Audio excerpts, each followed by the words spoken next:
आज के टाइम पे यूट्यूब पे काम करना कोई मुश्किल काम नहीं है, ना ही आसान काम है। मुश्किल इसलिए नहीं है क्योंकि आज के टाइम पे काफ़ी ज़्यादा टेक्नोलॉजी आगे बढ़ चुकी है, जिससे हम यह कह सकते हैं कि घंटों का काम मिनटों में कर सकते हैं। आसान इसलिए नहीं है क्योंकि यूट्यूब पे लाखों क्रिएटर उतना ही मेहनत कर रहे हैं जितना आप मेहनत करना चाहते हो। कंपटीशन ज़्यादा होने के कारण हम कह सकते हैं कि यूट्यूब पे काम करना आसान नहीं है। कुछ ऐसे सवाल हैं जो YT स्टूडियो से रिलेटेड हैं और उन सवालों को जवाब मैं आपको बेहतर से बेहतर देने की कोशिश करूँगा। पहले हम समझ लेते हैं YT स्टूडियो है क्या। तो मेरी समझ से ऐसा लगता है कि YT स्टूडियो एक टूल ऐप है जो आपके चैनल को मैनेज करने का कमांडर है या कमांड सेंटर होता है, जो कि यूट्यूबर्स के लिए बहुत ही लाभदायक है। ऐसा इसलिए है क्योंकि हम अपने व्यूवर्स और सब्सक्राइबर को अच्छे से समझ पाते हैं और अपने यूट्यूब चैनल के लिए एक वीडियो कंटेंट क्रिएट कर पाते हैं। पहला सवाल अक्सर मेरे प्यारे दोस्तों का यही होता है कि YT studio last 19 days 10 million views या फिर 30 मिलियन व्यूज क्राइटेरिया कंप्लीट क्यों नहीं हो पाता। तो मैं आपको बता दूं कि पहले आपको समझ लेना चाहिए कि लास्ट 19 डेज का मतलब क्या होता है। लास्ट 19 डेज का मतलब होता है पिछले 90 दिनों में जितने आपके चैनल पर वीडियो होंगे उन सभी पर व्यूज पिछले 90 दिनों में आने वाले व्यूज ही काउंट या गिने जाएंगे, ना कि जब से आपने चैनल को ओपन किया है तब से काउंट किए जाएंगे। ओके,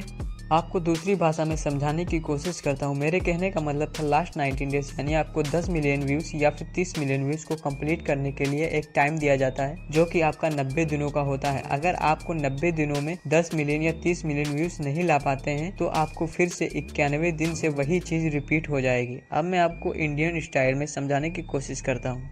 मान लो आपको चैलेंज दिया जाता है जिसमें आपको कहा जाता है कि आप 5 दिनों में लखनऊ से दिल्ली जाना है। शर्त यह है कि आपको पैदल जाना है और आपको 5 दिनों में ही उसे कंप्लीट करना है। लखनऊ और दिल्ली के बीच की दूरी 555 किलोमीटर है या फिर उससे अधिक हो सकती है। अगर आप 4 दिनों में या उससे पहले भी उसे कंप्लीट कर लेते हैं तो आपका चैलेंज कंप्लीट हो जाता है। अगर आपने 5 दिनों में लखनऊ और दिल्ली के बीच की दूरी में 100 से 50 मीटर का भी फासला हुआ या उससे कम भी फासला हुआ तो आपको चैलेंज को दोबारा फिर से रिपीट करना होगा, यानी आपको अगले 6 दिन से अगले 10 दिन तक कंप्लीट करना होगा।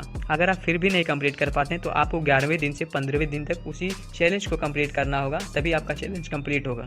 हालांकि जितनी बार आपने लखनऊ से दिल्ली जाने की कोशिश की आपने एक नया रिकॉर्ड बनाया होगा। मतलब ये कभी आपने 5 दिनों में 400 किलोमीटर या फिर 450 किलोमीटर या फिर उससे अधिक 450 से 550 किलोमीटर का रिकॉर्ड बनाया होगा। ये सारा चैलेंज में नहीं, लेकिन यूट्यूब और यूट्यूबर्स की मेहनत और लगन को देखते हुए यूट्यूब अपनी रिकॉर्ड में रखता है, क्योंकि बंदे ने मेहनत की, चाहे वो 90 दिनों की हो या फिर 180 दिनों की हो या फिर उससे अधिक 270 दिनों की हो। मतलब कहने का ये है कि YT स्टूडियो में लास्ट 19 डेज के अंदर अगर आपने चैलेंज को कंप्लीट कर लिया तो आपका चैलेंज पूरा हो जाता है। अगर आपने चैलेंज को 1 दिन से 90 दिन तक पूरा नहीं कर पाए, जितना भी 10 मिलियन से या 30 मिलियन से कम व्यूज होंगे, तो लास्ट 19 डेज क्राइटेरिया से वो सारे व्यूज हट जाते हैं। फिर 91 दिन से 180 दिन तक वही चीज फिर से आपको चैलेंज सर्कल में रखती है। दोस्तों, मेरा नाम है रियाज, आप देख रहे हैं दारियाज 2.0। दोस्तों, अगर आपको यहाँ तक वीडियो हमारी पसंद आई हो तो वीडियो को लाइक करिए और चैनल को सब्सक्राइब करिए। अब बात कर लेते हैं दोस्तों, लास्ट 19 डेज क्राइटेरिया में जो व्यूज हट जाते हैं वो व्यूज जाते कहाँ हैं। दोस्तों, इस पूरी वीडियो का एक छोटा सा हिस्सा ये भी है दोस्तों, जो भी आपके चैनल पे जितने भी व्यूज आएंगे वो दोस्तों लास्ट 90 डेज क्राइटेरिया में वही वीडियोस काउंट होंगे जो शॉर्ट फीड के व्यूज आएंगे, ना कि दोस्तों चैनल पेज के व्यूज और ना ही